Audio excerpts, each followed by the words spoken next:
October 1216. A king of England lies dying in a Nottinghamshire castle, his kingdom collapsing around him.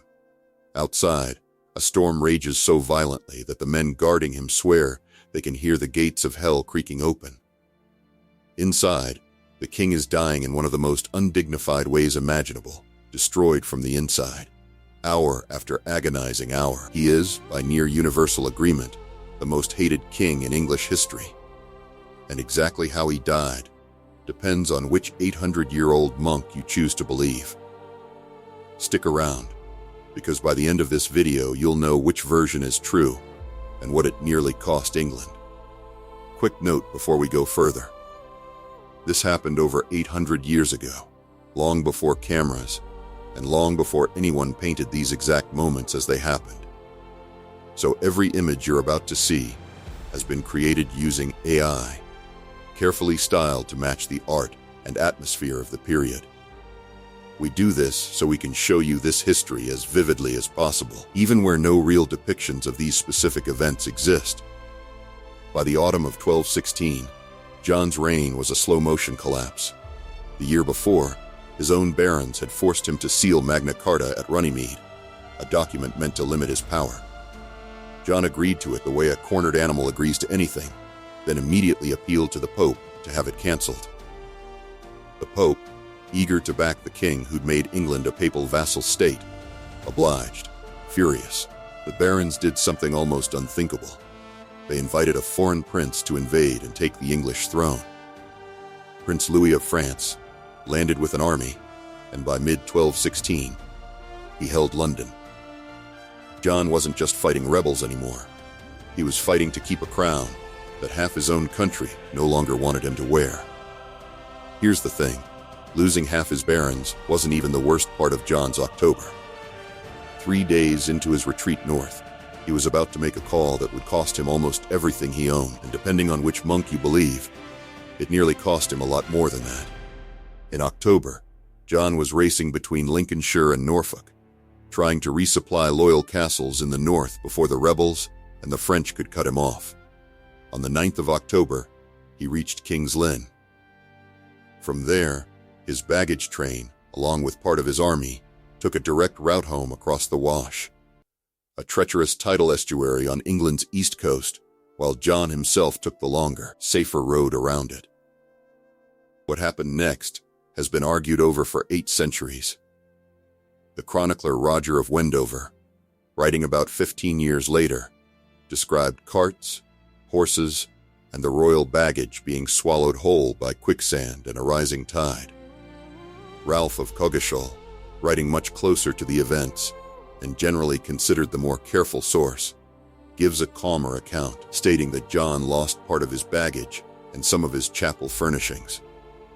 Either way, John emerged from the disaster having lost a significant amount of his belongings, even though he himself was never in the water.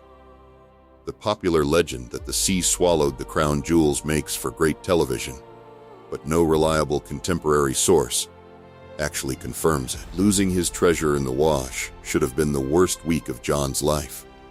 It wasn't even close, because somewhere in that chaos, something inside the king had already started to fail, and by the time anyone noticed, there was no fixing it. Soon after the disaster at the Wash, John fell seriously ill. According to Ralph of Coggeshall, the chronicler historians trust most for this period, the king was suffering from dysentery, violent, bloody diarrhea, almost certainly worsened by exhaustion, stress, and the chaos of a collapsing campaign. This is the version of events modern historians, including Mark Morris and W.L. Warren, accept as the real cause of death. On the 15th of October, too sick to continue, John wrote to the newly elected Pope Honorius III, describing himself as suffering from what he called a grave and incurable infirmity. He knew, by this point, that he was dying. So that's the version historians actually believe. But it's not the version England chose to remember. Stick with me, because what one monk wrote about John's final days has outlived the truth for 800 years. and you're about to find out why. Here's where the story splits into two. Roger of Wendover, writing for an audience that already despised John, added a detail that survived 800 years for one simple reason: it's irresistible. He claimed that even while dying, John gorged himself on peaches and a barrel of new cider, and that this final act of gluttony is what actually finished him off. It's a perfect ending for a king remembered as greedy and self-indulgent to the very last. But here's the problem.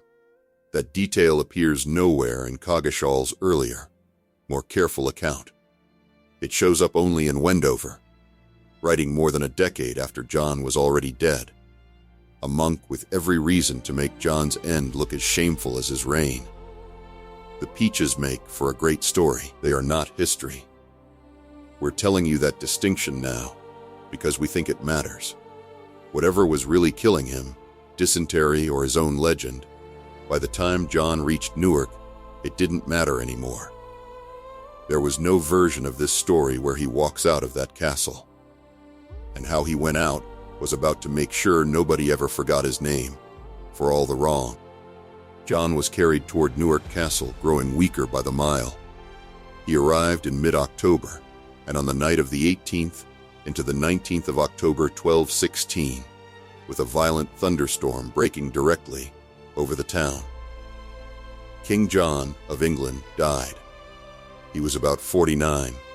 Chroniclers don't agree on his exact birth year, so some sources put him at 48. Decades later, the chronicler Matthew Paris would write the epitaph that's followed John ever since.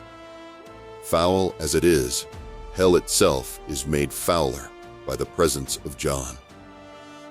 Even his own countrymen couldn't resist one last insult on the way out. John was dead. Most people stop the story right there. Don't, because what happened in England over the next few days decided something a lot bigger than who sat on the throne. It decided whether the most important legal document in the English language survived at all. John's death changed everything almost overnight. His son Henry was only 9 years old, too young to be hated yet, too young to have made enemies. Within days, the rebel barons who'd invited a French invasion started abandoning Prince Louis and rallying around the child king instead. The civil war that had nearly cost England its crown to a French prince began to dissolve, and Magna Carta, the very document John had spent his final year trying to destroy, was reissued in the new king's name, on the advice of men like William Marshall. It would go on to become a foundation stone of constitutional law across the English-speaking world. John spent his life trying to escape the limits placed on royal power. In death, he guaranteed those limits would outlive him by 800 years, and counting. King John remains, by most rankings, the worst king England ever had. But the manner of his death tells you almost as much about his reputation as the disease itself. Even the monks writing about his final hours couldn't resist making him look pathetic on his way out, whether or not it was true. If you want more stories of royals whose endings were just as dramatic as their reigns, subscribe to Crown Chronicles. And let us know in the comments, do you think John deserves his reputation as England's worst king, or has history been too harsh on him?